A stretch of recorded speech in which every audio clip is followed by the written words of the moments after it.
High everybody అండి, పాత్రికేయ మిత్రులకి, మీడియా అందరికీ నా నమస్కారం. సారంగపాణి జాతకం అంటే నా సెకండ్ ఇన్నింగ్స్. అది ఒక్కొక్కరికి ఒక్కొక్క ఇన్నింగ్స్ అంటారు. సెకండ్ ఇన్నింగ్స్ స్టార్ట్ అయింది ఇంద్రగంటి మోహన్ కృష్ణ గారితో. నాని జెంటిల్మెన్ నాని గారితో చేశాను. చాలా పెద్ద సక్సెస్, మీ అందరికీ తెలిసింది. ఫాలోడ్ బై సమ్మోహనం, ఒక స్వీట్, చాలా మంచి లవ్ స్టోరీ. అది కూడా సుధీర్ బాబుకి, ఆదిత్యరావు హైదరి. చాలా మంచి పేరు, సక్సెస్ని ఇచ్చింది నాకు. తర్వాత వారు వేరే దీంట్లో ఉండటంతో నేను మన యశోద చేశాను సమంత గారితో. అది కూడా నాకు ఒక సక్సెస్ వచ్చిందండి. అయితే ఈ సినిమాకి నేను వేరే ప్రాజెక్టు అవన్నీ జరుగుతుంటాయి. సినిమాలతో మేము ప్రాజెక్టుల కోసం కథలు వింటాలు అవన్నీ జరుగుతున్న టైంలో మళ్ళీ నా దగ్గరికి ఈ ప్రాజెక్ట్ వచ్చిందండి. వినంగానే నేను ఒకటే మాట చెప్పాను, మోహన ఇది అద్భుతం. నా లైఫ్లో ఒక కామెడీ ఫిల్మ్ చేయలేదు. ఆ రోజుల్లో నేను జంజాల్ గారితో ఫస్ట్ సినిమా చిన్నోడు పెద్దోడు రాయించుకున్నాను. తర్వాత ఆదిత్య 369 రాయించుకున్నాను. ఎప్పుడు అంటుండేవాడిని, జంజాల్ గారు నాకు సినిమా చేయండి సార్ అంటుండేవాడిని. ఆయన చేద్దల కృష్ణ, నువ్వు ఇంట్లో వాడివే కదా, నేను చెప్తాగా నువ్వు అలా కుదరలేదు, ఆయనతో చేయించుకోలేకపోయాను. కానీ ఎప్పటి నుంచో ఒక కామెడీ ఫిల్మ్ చేయాలి, ఒక అద్భుతమైన పడాలి అనుకున్నాను. అది ఈ సారంగపాణి జాతకం చిత్రం ద్వారా నాకు నెరవేరుతోంది. నో డౌట్ ఎట్ ఆల్, అత్యద్భుతం. మొదట మేము ఆ సినిమాని ఒక డిసెంబర్ ఆ టైంలో ప్లాన్ చేసిన మాట వాస్తవం. బట్ అప్పటికి కొంచెం హర్రీగా వెళ్ళటం లాంటిది, కొన్ని కాంప్రమైజ్ అవ్వాల్సింది. అంటే ప్రాజెక్ట్ అనగానే డేట్ వేసిన తర్వాత కొన్ని పరిగెడతాలు ఇట్లాంటివి జరుగుతుంటాయి. బై దట్ టైం అప్పుడు దాదాపు ఇండస్ట్రీని టోటల్గా నేషనల్ వైడ్గా కూడా అద్భుతమైన చిత్రంతో పుష్ప 2 వచ్చి అది ఒక ఇదిలో ఉన్నప్పుడు ఈ స్వింగ్లో మనం కొంచెం అటు ఇటు కాకుండా ఇదేదో అడ్జస్ట్మెంట్ లాగా మధ్యలో వెళ్తాం కరెక్ట్ కాదనిపించింది. తర్వాత మళ్ళీ ఎప్పుడైనా ఫిబ్రవరి అనుకున్నది కూడా నాకు రైట్ అనిపించలేదు. నేనే డైరెక్టర్స్కి, మన టోటల్ టీంకి చెప్పాను, లేదు ఇది సమ్మర్లో చూడాల్సిన సినిమా, హాయిగా ఇప్పుడు అంత ఫ్యామిలీ అంతా చూడాలి. ఇప్పుడు మన ఎప్పుడైనా అమ్మా నాన్నని సినిమాకి తీసుకెళ్ళాలి అని అనుకున్నామంటే అది వాళ్ళకు ఓ పండగలకో, సంక్రాంతికో, దీపావళికో, లేకపోతే ఒక సమ్మర్లోనూ చూపిద్దామని అనుకుంటారు. అలాంటిది ఇప్పుడు అటువంటి అంటే మంచి సినిమా చూపించాలి వాళ్ళకి అనుకుంటారు. అలా ఫ్యామిలీ మొత్తం చూడాలనుకుని ప్లాన్ చేయాలంటే అది సమ్మరే కరెక్ట్ అనిపించింది నాకు. 100% నేను తీసుకున్న నిర్ణయం చాలా మంచి నిర్ణయం, 100% అది నేను నమ్ముతున్నాను. ఇంకోటి ఏంటంటే జాతకాల మీద తీసిన సినిమా.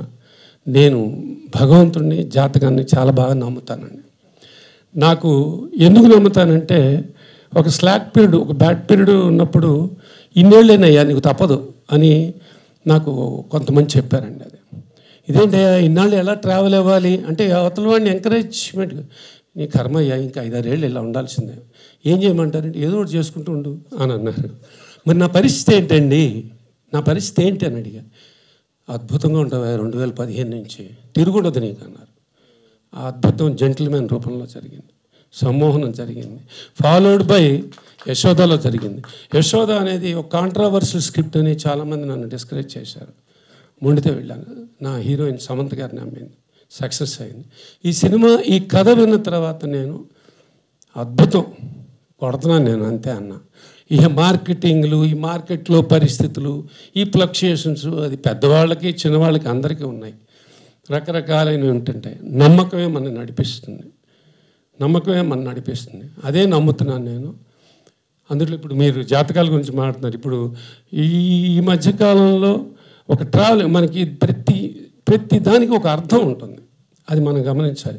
ఎందుకు ఆపాడు? అది ఈశ్వర ఇచ్ఛ. ఆపాడు, ఓహో ఇదా, నువ్వు నాన్న ఉండరా నేను చెప్తాగా, అలాగే అది నా సరెండరెన్స్ అంటారు. సరెండర్ అయ్యాను నేను, సరెండర్ అయ్యాను. రేపు 18 తర్వాత మీరు అందరూ ఇదే మాట, అమ్మ కృష్ణప్రసాద్ మామూలుడు కాదురా, ఆయన చెప్పింది కరెక్టరా అనిపించుకుంటానండి. No doubt at all. చాలామంది జాతకాల మీద సెటైర్ వేయకండి, తప్పు. జాతకం కాదు అక్కడ, నమ్మకం, మన ఎనర్జీ, మన ట్రావెల్ అయ్యేది ఇది. మనలో ఉండే కాన్ఫిడెన్స్, ఆ కాన్ఫిడెన్స్ నాకుందండి. లేకపోతే ఇవాళ almost 35 years, more than 36, 37, 38 years, 40th ఇయర్కి వచ్చేస్తున్నాను. కొడతా ఒక సక్సెస్ఫుల్గా నా రేపు ఇండస్ట్రీ నుంచి కూడా నేను సక్సెస్ఫుల్ ఎగ్జిట్ నాకు ఉండాలి పరమేశ్వర అని నేను కోరుకుంటాను. రోజు అంత మంచి పేరునే కాదు, ఇది డబ్బులు కూడా ఇస్తుంది నాకు. ఆ టైము ఇప్పుడు వచ్చింది, మళ్ళా ఈ రూపాయన వచ్చింది. ఇందాక మన మిత్రులందరూ అన్నారు, అందరూ ఆదిత్య 369 5-6 సంవత్సరాలు నా ప్రింట్ అయితే దొరకంది, ఇప్పుడు దొరికింది. నాకు అది పేరుని మళ్ళీ రివైవ్ చేసింది. అది అట్లాగే అంటే ఏదో ఒక మంచి స్టార్ట్ అయ్యే ముందు వచ్చిన ఒక ఇది మాట.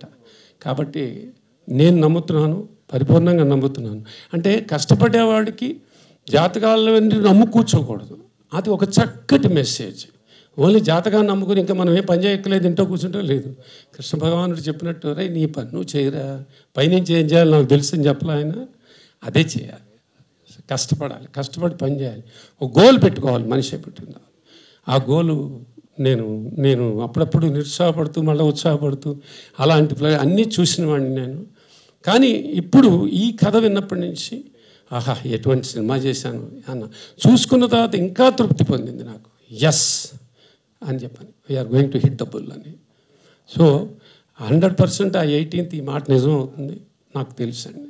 Thank you very much, thank you very much. అందరు తప్పకుండా చూడండి, ఎంజాయ్ చేయండి. ఈ హాలిడేస్లో ఒక అద్భుతమైన ఫ్యామిలీ కాదు, ఇది యూత్ నుంచి ప్రతి ఒక్కళ్ళు ఎంజాయ్ చేసే cinema. Thank you very much.